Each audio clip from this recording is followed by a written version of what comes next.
everything is clear. So very good. Yeah, it's clear. So shall we wait for another 5 minutes? Waiting maybe for more participants. Yeah, no, it's like, you know, normally like it's like an MIT rule I inherited. So like, you know, everything starts by mistake. So but do you want to maybe like, you know, share the like, you know, the screen, like, you know, to make sure things. Oh, by the way, like I haven't, you know, formally introduced, like, you know, Ricardo, like, you know, this is Jen and Ricardo, and Jen is nice to meet you. Yeah. Very nice, thank you. And thank you for the invitation to this nice presentation. Oh, like, you know, we're very interested. Like, yeah. So before I start, I need to ask Ricardo how to pronounce your name. Ricardo Vinuesa. Vinuesa. Vinuesa.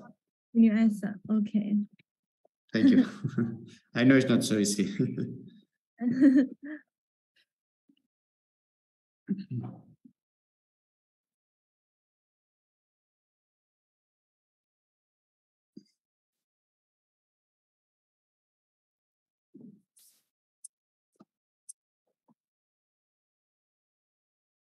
So you guys are in different places?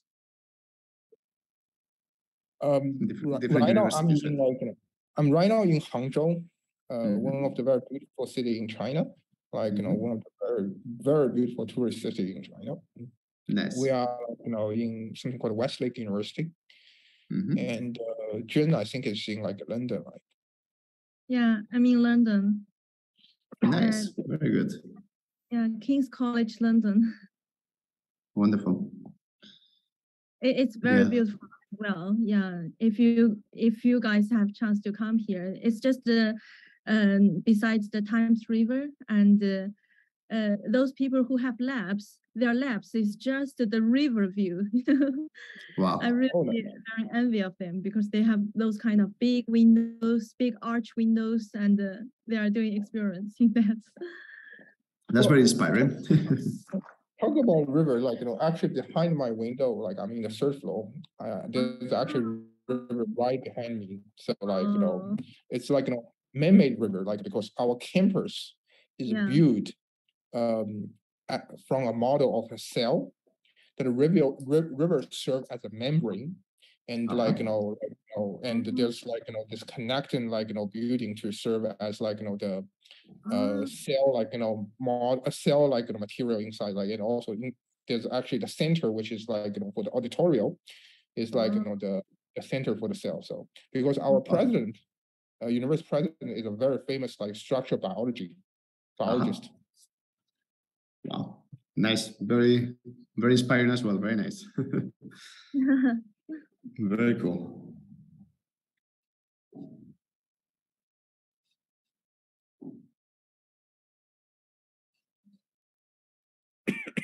How do you know each other? Actually, we have met by online, no? By email. Oh. By email, yeah. And KTH is always my dreaming university, but really? I never got a chance to go there. Yeah. Well, then you're invited to come. You are not far away, so absolutely. Yeah, we should. It's this time of the year is a bit cold already. I mean, it's depends on the day, but it gets a bit cold. But it's a nice city. I like Stockholm. It's a nice city and a nice campus. I've never been, so definitely I need to go. Maybe this year or next year, find some time. Absolutely, absolutely. We should organize it. Yeah. So shall we start? I will say how to start recording. Yes. Let me try it. Yeah, I think we should start. There's roughly like, you know, 50 people. I think people more flowing, but like, you know, we cannot wait like to listen to. Like, yeah, I'll start record now. Recording in progress. So hello everyone, welcome to today's IBiM Seminar, and we are very happy to have Dr. Ricardo Vinuesa with us. And as usual, I will give a very brief introduction of Dr. Ricardo Vinuesa.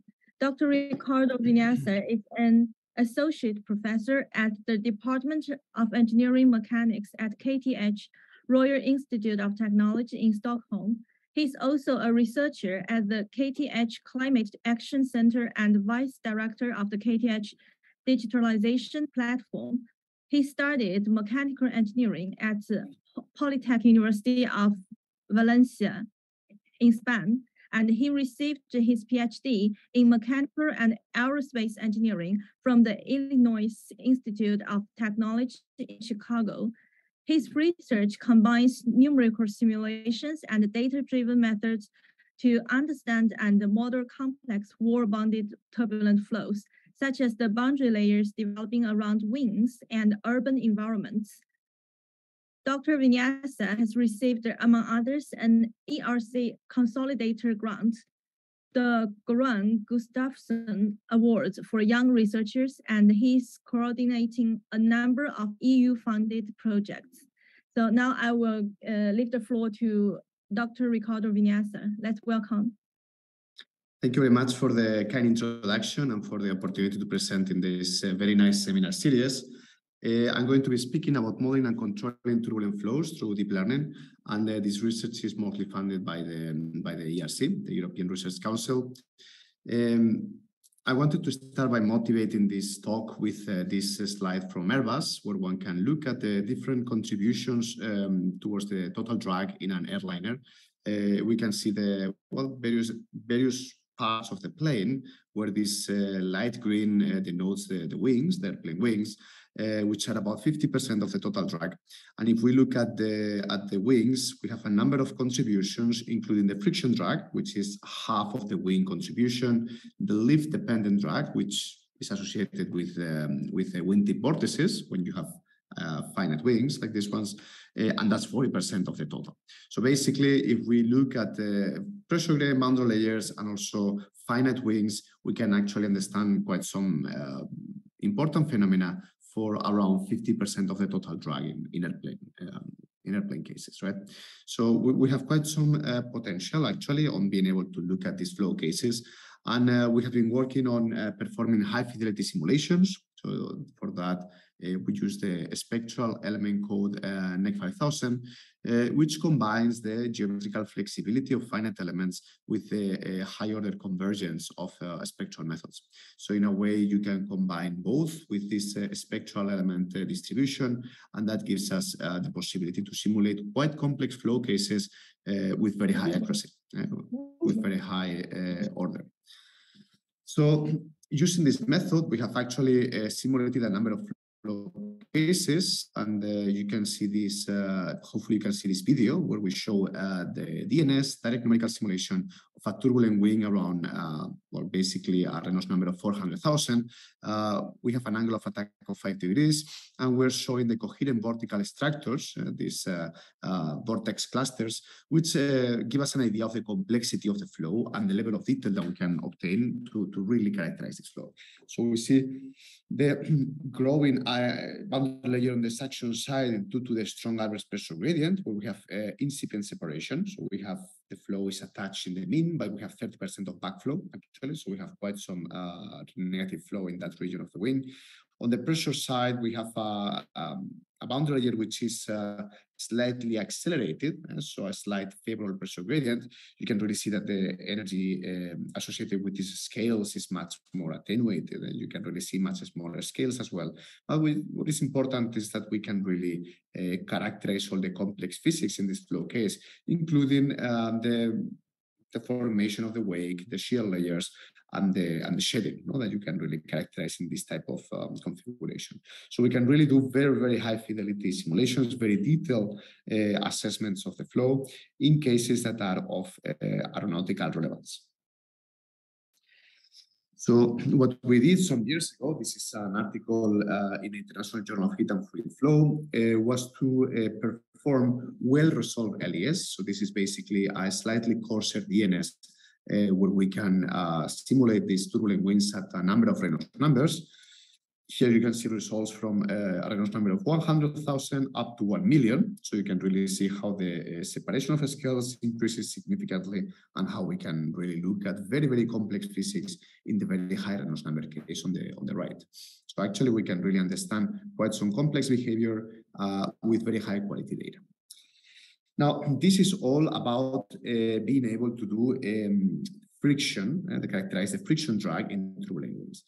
However, everything that I told you about was based on conformal meshes. And as you can see, because of the limitations of resolution in the tangential direction, this leads to very, very elongated elements in the far field, which really limits us in terms of the possibility of further increasing the Reynolds number due to the high number of pressure iterations required for these simulations. These cases have typically on the order of 2-3 billion grid points, so they're very large simulations. But if we want to further increase the complexity, we need to resort to other techniques, and that's where being able to adaptively modify the mesh.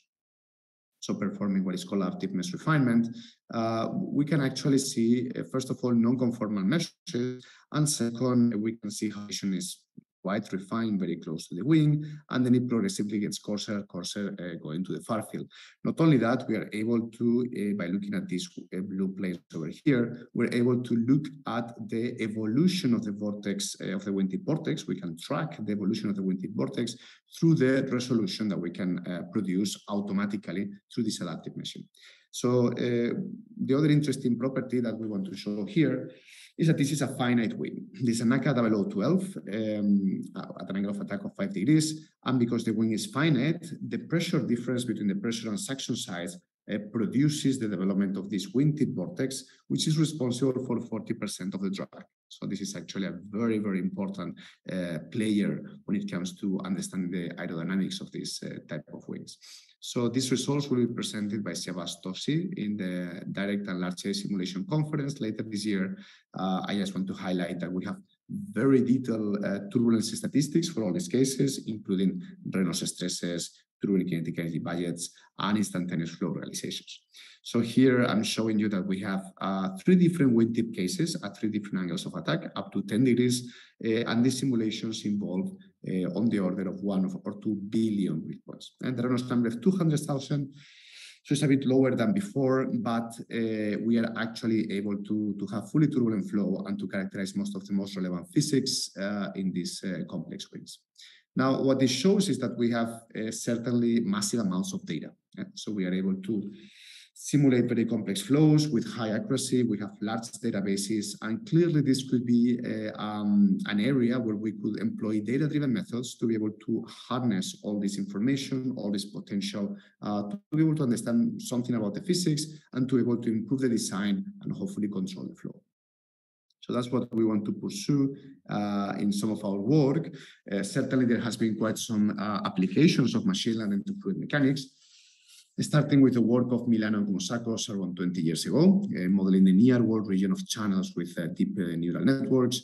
More recently with sub-scale modeling, development of thin flow and boundary conditions, applications to flow control, to runs modeling, and other applications, including physics-informed neural networks. So there's many, many areas where machine learning is actually helping in the area of fluid mechanics and complementing some ongoing work. And along these lines, I would like to also highlight some recent work that we have done together with Steve Branton, where we have a review paper in Nature Computational Science. You can see the reference right here, where we highlight the potential of machine learning in computational fluid dynamics. So it turns out that we can actually improve direct numerical simulations and accelerate direct numerical simulations. We can develop better models, both in the context of LES and runs, and we can also emphasize the development of more robust reduced order models. And this is one of the topics that I will be developing later in this presentation. So the reduced order models based on traditional data-driven tools and more recently on deep neural networks. Perhaps one additional comment is that deep learning methods are inherently non-interpretable. You cannot really establish an equation connecting the input and the output. and this lack of interpretability is a problem. There is, however, quite some work from Kramer and others. We have some recent work also in Nature Machine Intelligence. You can see the reference around here, where what we do is to try to use symbolic regression to be able to establish a connection between the architecture, the deep learning architecture, and the predictions that we can obtain from it. So in that sense, we can actually develop quite some insight into the physical phenomenon that we're modeling through being able to enhance the interpretability of the method. Now, having said this, I would like to focus on several examples of applications of machine learning to fluid mechanics that we have been developing over the past years in my group. And I'm going to start with non-intrusive sensing. So non-intrusive sensing is the possibility of using measurements, for example, at the wall, to be able to predict what happens above the wall. No? Because, of course, the sensors that you would put in the flow would disrupt the flow. And if you can measure accurately at the wall, then you can have a quite good possibility of assessing what is happening in the flow with the perspective of applying a reactive flow control or closed loop flow control. So in this example, I'm going to show you how we can use information from the wall, in particular the two wall stress components and the wall pressure, to predict the three velocity fluctuations above the wall. And to do that, we're going to use convolutional neural networks, which are a quite basic tool in the context of computer vision, which you will see that even in this application, it performs quite well. So the first thing that we did was to perform diagonomical simulations using our in-house code Simpson of an open channel at friction Reynolds numbers of 180 and 550. The open channel has a symmetry boundary condition at the top, which leads to simplified dynamics of the larger scales. And this DNS data will be used to establish a mapping between the wall and the flow above the wall. Now, all this example is documented in this article in the Journal of Fluid Mechanics, and the work was conducted mostly by Luca Agostoni, who is a PhD student in my group. Now, one could consider using fully connected networks like the MLP, the multi-layer perceptron. The problem is that to analyze images is much more practical to use convolutional neural networks or other methods that allow us to exploit the spatial information in the data. That's a key here. So here we have the input, we have this kernel, this little window that is sweeping through the input. And after applying the convolution operation, in my feature map, in my output, basically, each point will receive information from 9 points of the input.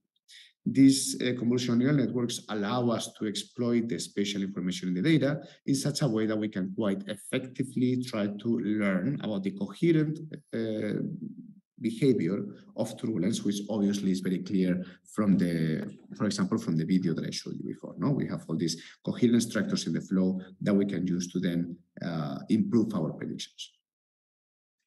So this is a schematic representation of the CNN that we use in our predictions. This actually, it only has 6 hidden layers. We have 3 channels in the input, which are the 2 wall shear stress components and the wall pressure, 3 output planes, which are the 3 velocity fluctuations above the wall. And what you can see here is the filter. No? The filter in the first layer has a kernel of 5 times 5 and a depth of 3, which gives me only 75 parameters. In the first layers, the CNN is going to have much fewer parameters than the fully connected network. And this is the number of filters that I'm applying. Basically, each filter is going to be identifying one or more features in the input data. And what is interesting is that the first layers are connected with smaller and more abstract elements, and the last layers are going to be associated with larger features in the flow. And because of the hierarchical way in which these CNNs work, I can progressively build more and more complex coherent structures as I go deeper into a network. So the larger scales and the more complex flow structures will be identified in the last layers of the network. So this is the schematic representation. On the left, we have the 3 input planes. On the right, the 3 output planes. We're using, as I mentioned, wall information to predict what happens above the wall.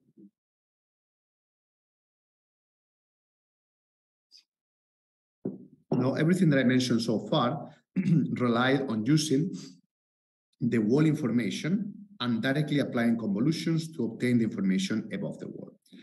There is an alternative method, because what we have done so far is what we call a fully convolutional network, or FCN, but there is an alternative approach that we can formulate, which is based on combining the FCN and POD. And what you can see here schematically is that we can divide the spatiotemporal signal into spatial modes, and then we can focus on just predicting the temporal coefficients associated with those spatial modes. These subdomains are designed in such a way that we minimize the number of POD modes that we need to retain while ensuring the continuity of the signal and of the spectrum. So in this sense, we only need to predict the temporal coefficients, and hopefully that will be an alternative approach to be able to obtain high accuracy when predicting the flow. And what we can actually see, here I'm showing you the streamwise velocity fluctuations instantaneously, so in one particular time step. The first column is at y plus 15, so in the region of the near wall peak. At y plus 100, what I have is the outer region. That's the second column. And the third row is the DNS, that's the reference. So this is what we are looking at. The first row is the prediction obtained with extended POD, which is basically a linear method, equivalent to linear stochastic estimation. And if we compare the first and the third rows, what we see is that clearly the fluctuations are attenuated, because I can only account for the linear processes in the multi-scale behavior in turbulence, and that the streaks are also smoother than in the original signal. Let's recall that in turbulence you have a multi-scale behavior, including linear superposition and nonlinear modulation, and here we're only accounting for the linear superposition. If we use the deep learning techniques, which are obviously through the nonlinear activation function able to account for nonlinearities, we can observe the FCN, which is in the fourth row. And the FCN produces extremely good results very close to the wall. And the FCN POD, which is the second row, far away from the wall, one obtains quite good results. Not as good as close to the wall, because as you go farther away from the wall, the signals are less correlated and it's more difficult to establish such a good connection. But still, what we observe is that close to the wall, you prefer to use FCN, so we can actually make a good prediction of all the scales present there. As you go farther away from the wall, the dynamics is dominated by fewer larger scales, which can be very well predicted by the FCN POD, because the POD can effectively encapsulate the behavior of those larger scales. If we look at the statistics, I'm showing you the stringwise, wall normal, and span-wise rod mean square fluctuations.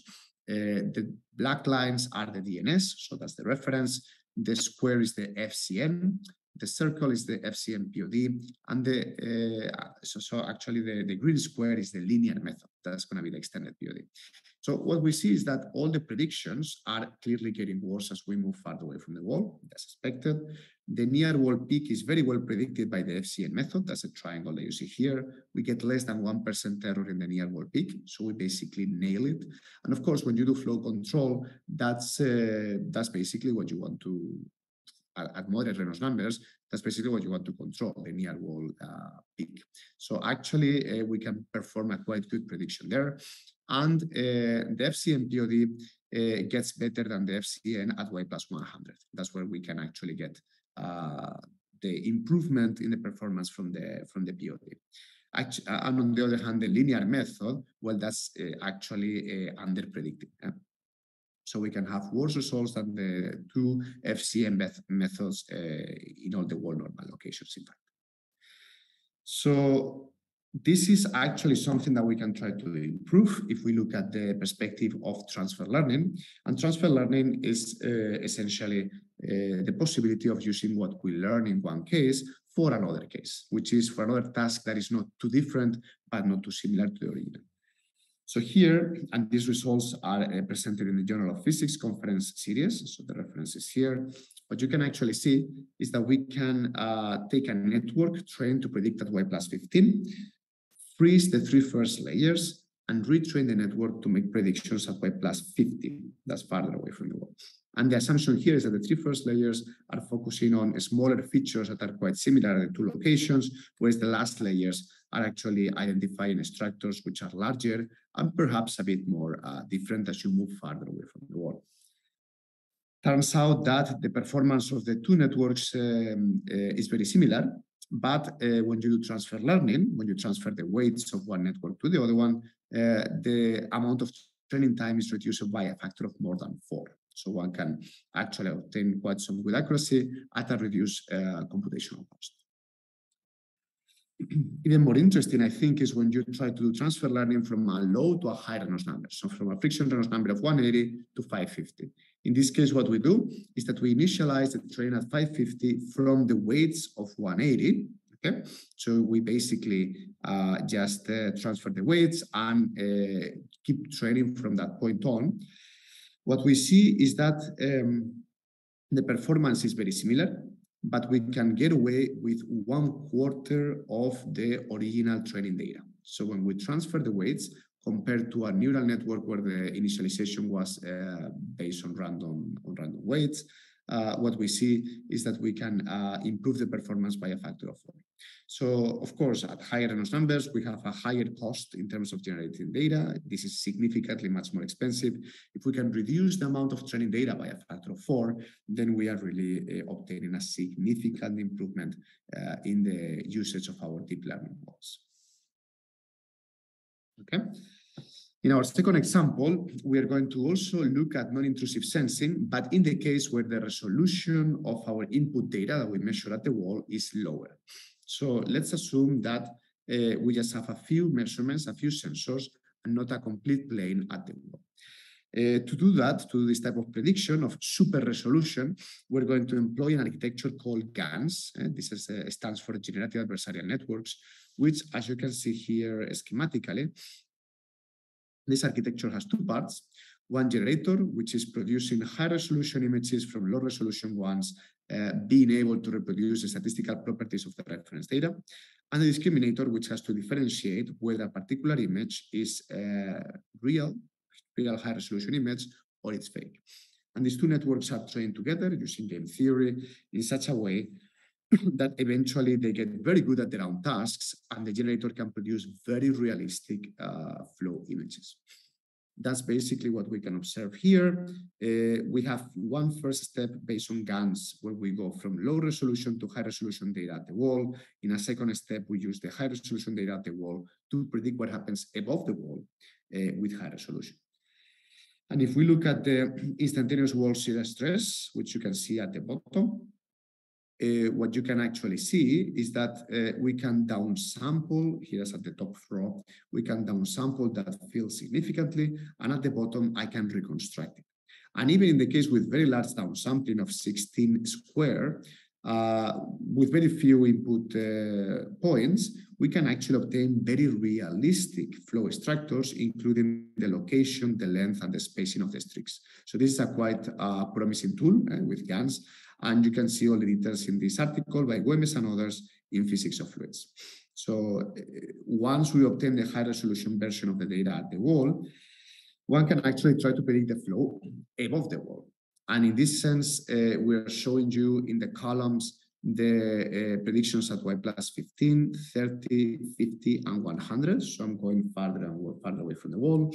And in the rows, I'm applying downsampling of different factors. So we have 4, 8, 16, and essentially when we do the 16, we are reducing the resolution by a factor of 16 in each two directions, right? In the stringwise and spanwise directions. So the easiest prediction to make is this one at y plus 15 with the lowest downsampling, and the data is very, very well represented. We get excellent agreement with the reference. The hardest prediction to make is this one, the farthest away from the wall with the largest downsampling. And even in this case, even if, of course, there's significant deviation with respect to the reference data, but the large-scale streaks are still very well captured. So we know where the streaks are, we know their locations, their spacing. So in a way, we can use this for, if we want to tackle large scales in terms of flow control, this is still a promising tool, even with very, very coarse inputs. And so that's basically one of the important aspects that we want to highlight here. The third example that I'm going to talk about today is doing the opposite. Instead of going from the wall to far away from the wall, what we do is that we will take information in the outer region and predict the flow closer to the wall. And this could be a precursor study to look at wall models. We're not going to develop a wall model, but we're going to try to see what the predictions will look like. All this work is work by Ari, which you can see here. This is in archive, so you can see the work in this preprint. And what we want to do is basically to use information on this red plane to predict what happens on this orange plane, so to be able to do the prediction closer to the wall. Okay. Now, we're going to, in a way, reproduce a bit the work by Mithun and Jimenez from some years ago, where they did this mapping within the overlap layer, taking data at a y/h of 0.2 and rescaling it, exploiting the self-similarity in the overlap region, and imposing it at y/h of 0.1, which, of course, I mean, it's a method that has quite some potential and it can be improved. And we try to put some of these ideas in the context of CNNs, of convolutional neural networks. So we look at a channel at Arita 550. The columns are U, V, and W, so instantaneous velocity fluctuations. The rows are the DNS at y plus 100, the DNS at y plus 50, which is the reference, the second row, and the third row is the prediction. And it turns out that the predictions for U are actually pretty good. For B and W are also good, although one starts to observe some deviations. Turns out that this type of prediction has two main limitations. One is the small receptive field. When you're having a very large scale as the input and then you use a small receptive field, you cannot fully exploit the capabilities there. And the second one is the missing scales in the when you're basically in the outer region. You want to reproduce a small scale behavior for which you don't have enough scales in your input data. And there could be some possibilities to improve these two problems. I mean, what we show here in the power spectral densities and the orange lines are the prediction, is that obviously the smallest scales are missing, but some of the behavior in the larger scales is actually pretty well represented. And two possible solutions for these challenges would be to effectively play with the pooling, with max pooling, for example, to more effectively use the receptive field at the beginning. And perhaps GANs-based reconstruction could help us to reproduce some of the missing smaller scales. So in a way, these two directions could be promising towards being able to make better predictions closer to the wall. I still want to highlight that we have 19% error in U, which is a quite good result, but still, even if we are able to obtain perfect predictions close to the wall, it's not clear that that would be what a wall model would look like. So in that context of developing wall models, that's also something that one needs to think a bit about on how to develop properly. Okay? But this prediction exercise that we're showing here, I believe that it has quite some potential for being able to establish techniques and strategies for wall model development.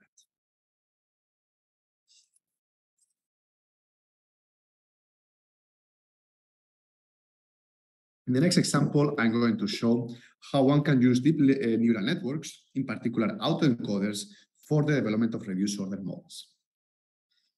So reduced order models are, well, one interesting property of, for example, POD is that we can have orthogonal modes which are optimal. No? So you have an optimal linear representation. The modes are contributing less and less towards the reconstruction of the signal, and these modes are also very interpretable. Autoencoders do not have neither the optimality nor the orthogonality properties, but they are non-linear. So they would, in principle, allow us to obtain a quite compact, compressed representation of the original system if we are able to harness that non-linearity. This experiment, so this evaluation of looking at autoencoders for reduced order models in turbulent flows, this is work done mostly by Hamid Reza Ibasi, and the work is published in Expert Systems with Applications, so you can go there to see all the details. We look at a particular flow case, which you can see here. This is a high fidelity simulation of the turbulent flow between two obstacles. And this is a simplified urban environment. You can again see the very high level of detail that we can obtain in this flow case. The data is published in 2 articles, Torres and others 2021 and Lafpita and others in 22 in Physics of Fluids.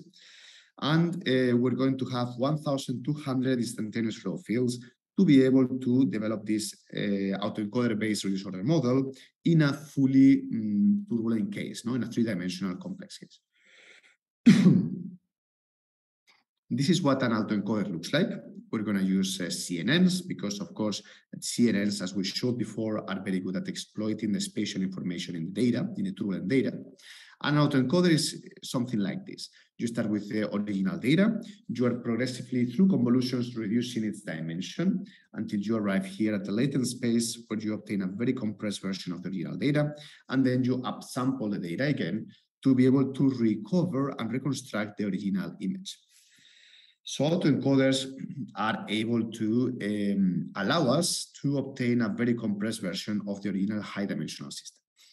These convolutional neural network-based autoencoders, as I mentioned before, produce modes that are not orthogonal, and they are not, in principle, sorted by energy reconstruction towards the original signal. One way to, in a way, impose that optimality property, which is not really optimality because it's not a linear representation, but let's say that we can find modes that are contributing less and less towards the reconstruction of the original signal, is to do things as follows. So I have my autoencoder. I fix the dimension of the latent space to 1, which will give me 1 latent variable in the latent space. In the next autoencoder, I'm going to fix the dimension of the latent space to 2, and I will be able to fix the latent variable from before, and I will train to get a new variable with a smaller contribution towards the reconstruction. If I do this recursively, and this is a method proposed by Fukami and others, Koji Fukagata's group, what I get is that I obtain a hierarchy of modes which are ordered by their contribution towards reconstruction, although these modes are still not orthogonal, but they are in principle better in terms of their contribution to the reconstruction. If we want to impose something regarding orthogonality, it's a good idea to look at variational autoencoders, in particular beta variational autoencoders, which are frameworks in which I can introduce stochasticity in the latent space. So let's consider P of X as the distribution of the original data and P of R as the distribution of the data in the latent space. What we want to do is maximize the marginal likelihood, which you can see here, which is basically the approximation of P of X given the parameters theta of the network. So we have 2 conditional probabilities, P sub theta, which is a probabilistic decoder, basically a generative model that takes me from the latent space to the original space. And this conditional probability over here is a probabilistic encoder, which will take me from the original space to the latent one. And these 2 probabilities, conditional probabilities, are going to be essential when developing our beta variational autoencoder model.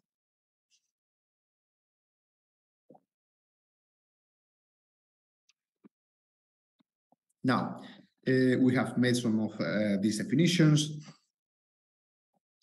The encoder, which is the conditional probability Q of R given X, is basically following a Gaussian distribution, as you can see here. And we can add auxiliary normally distributed noise with a particular mean and a standard deviation. So this is basically the noise that I'm having over here, in such a way that the loss of the beta variational autoencoder looks like this. And this one has 2 terms. One is the reconstruction loss, which is basically being able to reconstruct the original signal.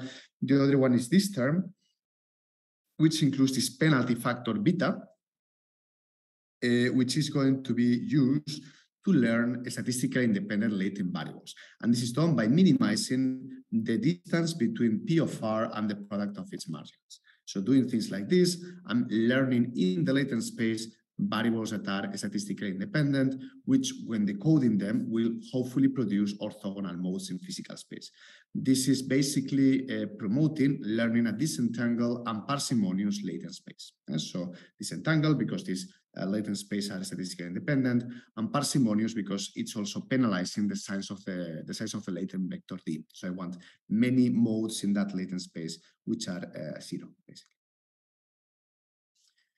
So this is what the decoder looks like. I go from the latent space to the original space. This is what the encoder looks like, going from the original space to the latent space with the added noise to be able to introduce that stochasticity that allows me to sample. So the decoder is a generative model because from the distribution of data in the latent space, I'm actually producing the samples for the original space. And this is what the results look like. So I'm showing the streamwise velocity fluctuations. Red and green imply positive and negative fluctuations. This is the reference instantaneous flow field. At the center, so basically the horizontal plane at the middle of the two obstacles, essentially. And the POD reduced order model, when we use 5 modes, basically reconstructs 30% of the energy. So I have a very low reconstruction from the POD. If I take 5 autoencoder modes, what I find is that the 3 methods are all around 90% of the reconstruction with only 5 modes. So in principle, I can obtain a very, very compact reduced order model with very few modes. I can actually reconstruct a significant fraction of the energy. And that's something that we can see here. When we zoom in between these two obstacles, I have these regions of strong positive and negative fluctuations, which the POD doesn't really capture. All the autoencoder modes can capture these red and green regions. The POD modes, no, not really. What they see is just quite some attenuation of this strong behavior in between the two obstacles. If we look at the determinant of the cross correlation matrix, what I can do is that I can assess the orthogonality. And of course, the POD has 100% orthogonality by construction, and the beta variational autoencoder has over 99% orthogonality, which is a very remarkable result. The two other autoencoder-based methods are around 87% orthogonality, which is not great from the perspective of interpretability of the modes that I'm actually able to obtain. Okay? The effect of the penalization beta, clearly if I increase my value of beta, the amount of energy that I can reconstruct for a given amount of modes is going to be lower. That's this blue line over here. And so I will require more modes to reconstruct the same fraction of energy, but the larger value of beta is also giving me more orthogonality. So this is what the latent variables look like. Of course, for high if we are starting to change the value of beta, for high values of beta, I have very few non-zero variables. So I'm actually having a very, very parsimonious model, and in principle, quite disentangled as well, because I will have quite some high orthogonality. So the effect of this hyperparameter is quite important when being able to assess the potential of reduced order models using these autoencoders. And this is what things look like when I'm trying to compare the various modes obtained from the various reduced order model approaches. So the 5 first modes and the second column shows the POD. So the POD is obviously showing quite some prominence of the large scale shedding. I have these sharp corners that are producing the shedding, and the POD clearly reflects that. The third and fourth columns, so these two, these are the CNN autoencoder and the hierarchical autoencoder. They are both producing basically noise, high and low frequency noise, but you cannot really observe any physically relevant behavior in these modes. So from an interpretability point of view and from a physical point of view, they are not so practical. If we look, however, at the beta variational autoencoder, so in the first column, we can actually see that the modes resemble a lot the ones of the POD. Remember that the beta variational modes are interpretable because they're going to be more interpretable because they're orthogonal and they have very, very high orthogonality. And interestingly, they resemble the POD modes. So we can observe the large-scale shedding of these variational autoencoder modes. So we can see the phenomena reflected in the POD modes with additional higher frequency content superimposed on them. And that's interesting because one could argue that with these autoencoder-based approaches, one can have like a more compact POD to some extent. We have these orthogonal modes, we have this physical connection through the interpretability and orthogonality of the modes. And at the same time, I have the higher frequency content, which means that I can truncate with fewer modes to be able to reconstruct my energy. It's also possible to establish a hierarchy of modes through a ranking process. So what I do is that I systematically decode the various latent variables in such a way that I can progressively have a hierarchy of modes that are contributing less and less towards the reconstruction of the original signal. So with this algorithm that you see here, we can have a bunch of modes which are orthogonal, which is really good from the interpretability point of view. They are hierarchical, so I can actually remove and truncate modes in a quite effective way. And at the same time, we're exploiting the non-linearity in such a way that the reorder model is going to be very, very compact. So this is, again, work by Vinessa. You can see the reference here. And we believe that this is really an area of quite some potential if we are thinking of developing robust reduced-order models for turbulent flows. And the last example revolves around flow control with deep reinforcement learning. So this is an area where we are actually combining some of the sensing that I mentioned before so that we can hopefully leverage the potential of reinforcement learning to discover novel control strategies for turbulent flow cases. So what we have here is the interaction of an agent with an environment, and the environment would be the CFD simulation in this case. The agent interacts with the environment through actions, and that changes the state of the environment and also provides a certain reward. So the reward is a measure of the quality of the actions under a certain norm. So the goal that we want to achieve with the reinforcement learning is to define a policy pi which gives us the set of actions to take given the state of the system in order to maximize the reward function. Okay? This is work again by Luca Guastoni and others. This was presented last year in the APS, and there will be some publications coming up soon on these results. We started with a simple 2D separation bubble case. So this is a 2D channel where we impose suction and blowing on the top ceiling to induce this separation bubble. We're going to actuate upstream of the separation bubble, and the goal is to minimize the length of this recirculation bubble, basically. We have a total of 24 probes, which are these orange dots that you can see here. The green stuff that you can see is the negative velocity, so that's basically the separation bubble. And this square over here is the place where we apply the actuation, which is modeled through this volume forcing, in a way mimicking what you would get when you do blowing and suction. So this amplitude of the actuation, of the forcing, is what allows me to really implement this proxy for blowing and suction. Okay? So the reward, which is given by this arrow, is basically to minimize the length of the separation bubble. And I'm showing you what the deep reinforcement learning does. We can see here on the left a little video where you can see that essentially I have two dominant frequencies. One is associated with the wave packets that are being sent in this control, another one with the frequency of all those trains of wave packets, which is connected with the characteristic length of the separation. So this is a more nuanced control than what you would have in classical periodic forcing.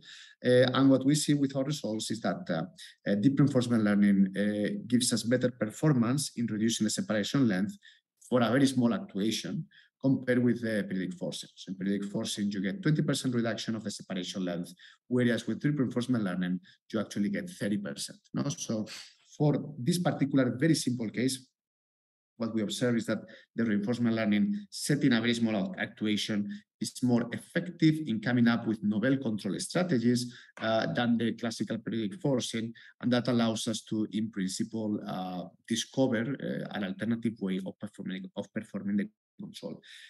Having said that, we are actually applying this in the context of turbulent channels. So in turbulent channels, one can actually obtain quite some remarkable drag reduction strategies, and that's kind of like the direction where we're expanding these flow control results by using deep reinforcement learning. Okay? So this is basically what I wanted to speak about today. I will give you a summary of my conclusions. I showed that CNNs are a valuable tool for a spatial reconstruction of turbulent fields because we are able to exploit the spatial information in the data. We can obtain excellent predictions at y plus 15 with less than 1% error. We significantly outperform linear methods, and the performance is still quite good, actually, even with very coarse inputs if we go farther away from the wall. We are applying some of this technology for off-wall boundary conditions. That's using GANs, which are also employed for super resolution applications. I have explained a little bit how we can use nonlinear autoencoders. Recording stopped. For being able to obtain reduced order models, exploiting the autoencoders. And I have showed you the potential of using deep reinforcement learning for flow control in a simple 2D case, but also with the potential of applying it to more complex flow control strategies.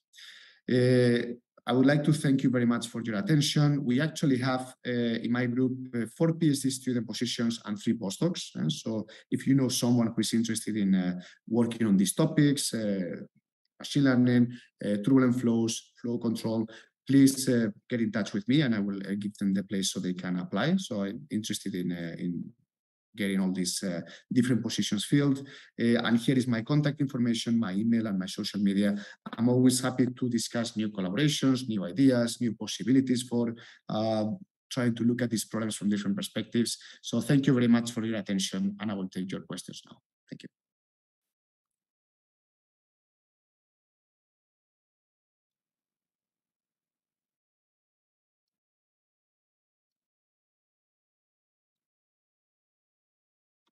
Hello, can you hear me?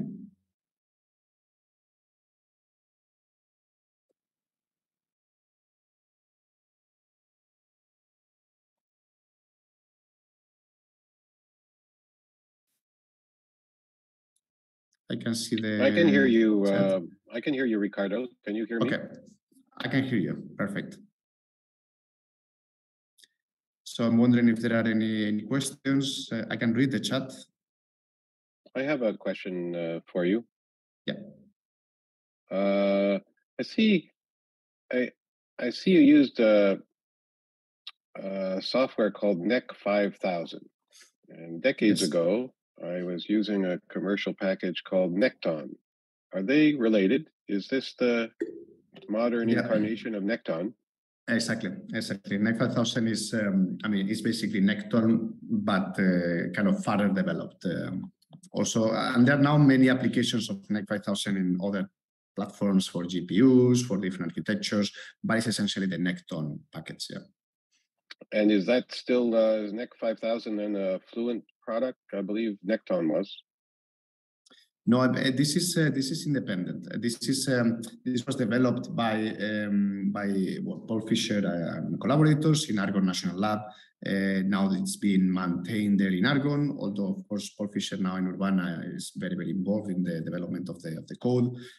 So I think it's independent of Fluent. That is just the development is mainly there. At KTH, we're contributing towards the development of NEC 5000 as well. And it's a very open community. It's open source and it's a very open community for being able to further develop the code. Thank you, Ricardo. Thank you so much. I really enjoyed your talk. Thank you. I appreciate it. Sorry that my internet got stopped. Always happens in my office. No problem. I think the recording stopped towards the end, but most of the presentation was recorded. Oh, that's good. That's good. Yeah, they always have these issues with in the office. So shall we take more questions from the audience?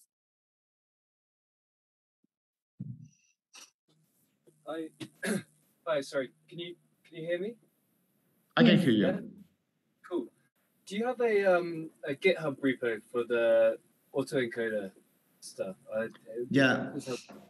For the autoencoder, we have all the code available. So just feel free to send an email and we can share everything with you. Amazing. Thank you very much. Yeah, no problem.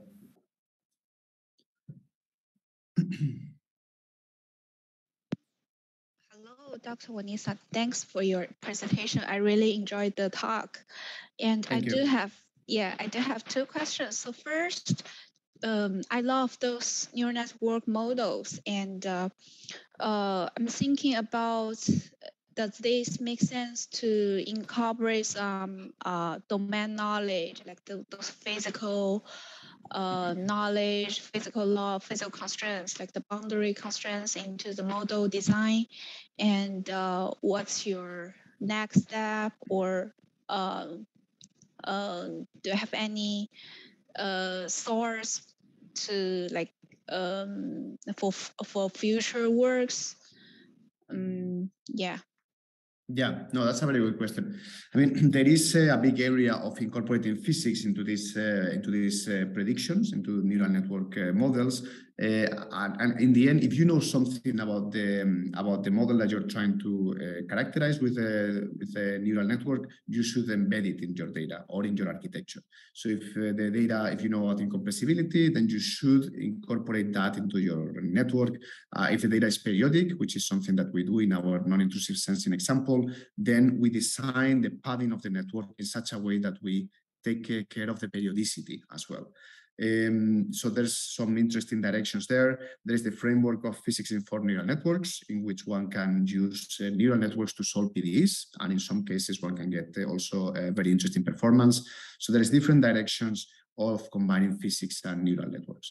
Regarding future steps, we're looking at different directions, but the main topic of my ERC project is on flow control for turbulent wings using reinforcement learning. So this results in the reinforcement learning, which we are currently applying to channel flow. The next direction is to apply it for turbulent wings, so to be able to optimize the aerodynamic efficiency through the model discovery and the control discovery that can be possible through the deep reinforcement learning.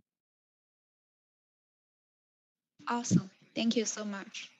Thank you for the question.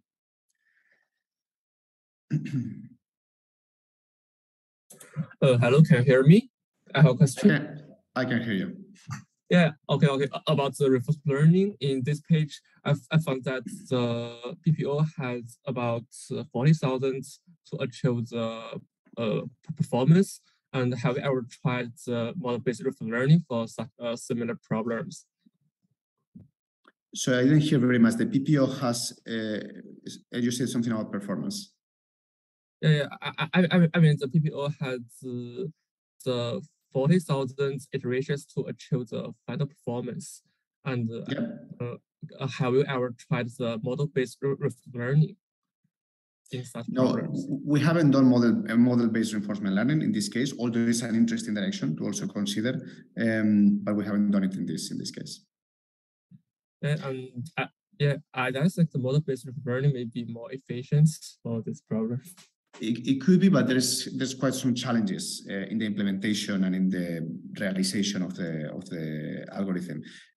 But yes, I mean there is some potential there. I agree.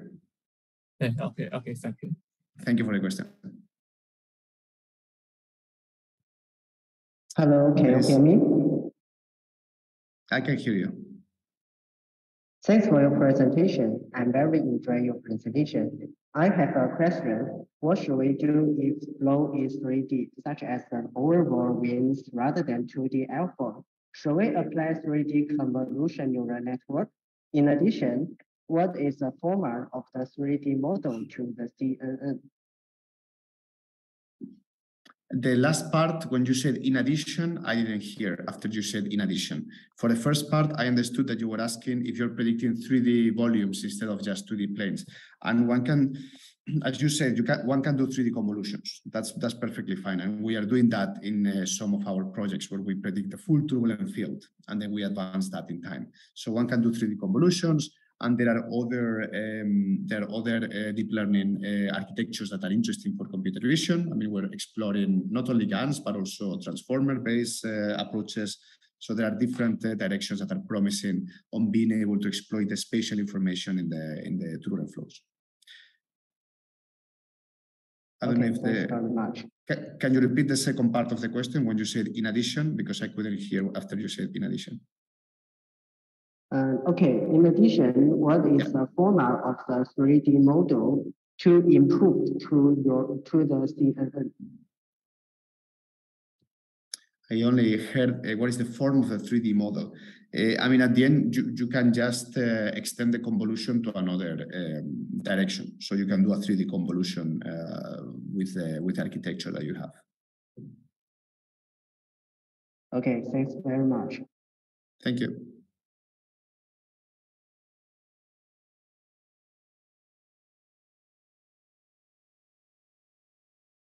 I have a very quick question. So in the beginning, when you are doing simulation using the in-house code for the wing, is that a three-dimensional wing, right? Yeah, so we have both. I mean, all the wings are three-dimensional in the sense that they're turbulent flows. We have periodic wings in which what you have is with the periodic boundary condition, the wing is uniform in the span-wise direction, and we also have finite wings. So in the finite wings, the wing ends, there is a wingtip, and that's where the wingtip vortices emerge. I'm going to see if I can show the figure I see again. that for the simulations, you choose the angle of attack at 5 degrees, right?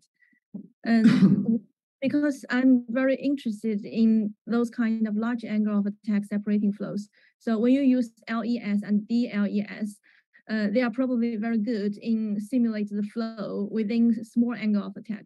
But for a very large angle of attack, is there any method or is there any simulation that would be good? This simulation, the LES is the name of the conference. What we are using is a very well-resolved LES, which is almost a DNS resolution. So this is high fidelity.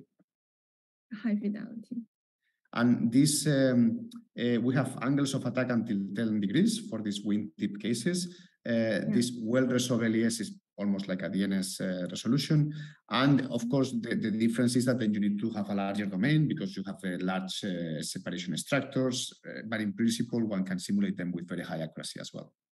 I see. So even for the large angle of attack and for the separation, for the large separation, it can capture very well. Yeah, absolutely. Absolutely. I mean, of course, you have stronger requirements in terms of resolution of the domain and so on, but one can simulate very well these flow cases also. That's cool. That's cool. Have you done any simulation for a higher angle of attack, or you are only interested in this kind of? The maximum has been 10 degrees so far. But in principle, it's interesting to do even higher angles of attack where you have massive separation. I mean, one of the projects that we're looking at with flow control is at separation control, so far on flat plates, but it could be an interesting direction to go also. So, I mean, we can discuss it if you're interested. Yeah, sure. We can discuss later. Yeah. So let's see whether I have any other further questions. Anyone else? I see one in the chat. Yeah. Sorry, that's my question. I was just wondering. I'm a little bit confused as to what you're actually with the autoencoders. I'm a little bit confused as to actually what you're trying to predict with the autoencoders, and I kind of wanted to get an idea of how much physics you're actually learning with them. And so I asked, what have you tried moving the building and taking your kind of trained model and seeing how it does with kind of different building positions? Yeah, no, that's a very good question. I mean, with the autoencoders, what we are doing is learning a reduced order model of that configuration with those two buildings. So like you would do with POD, but a more compact reduced order model. However, there is something that we are looking at, which I think it can be quite interesting, which is in the context of the generative model, being able to perturb the latent space with geometrical parameters of the flow. So we are actually starting to look at how the predictions would change for, training a model, not necessarily an autoencoder, but a generative model with different separations of obstacles, and then getting a new separation in the intermediate, and then predicting the flow in that one, in that new separation that has not been seen. And that seems to work quite well, actually. So if one is able to effectively learn the dependency of the flow on certain geometric parameters of the flow, then one can generate data as a generative model with those two new configurations.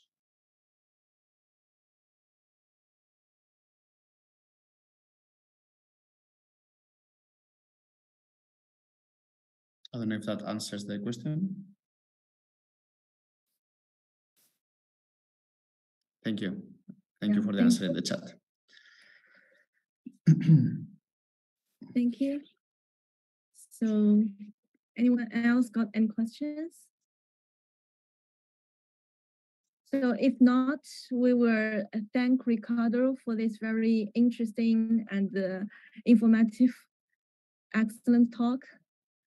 Thank you very much. Yeah. We will catch up later. And thank you for the invitation. And of course, I'm happy to discuss more afterwards. Just feel free to contact me. And sounds great. Sure, I'll email you. And thanks everyone for attending. Yeah, thank you. Thank you. Bye-bye. Bye-bye.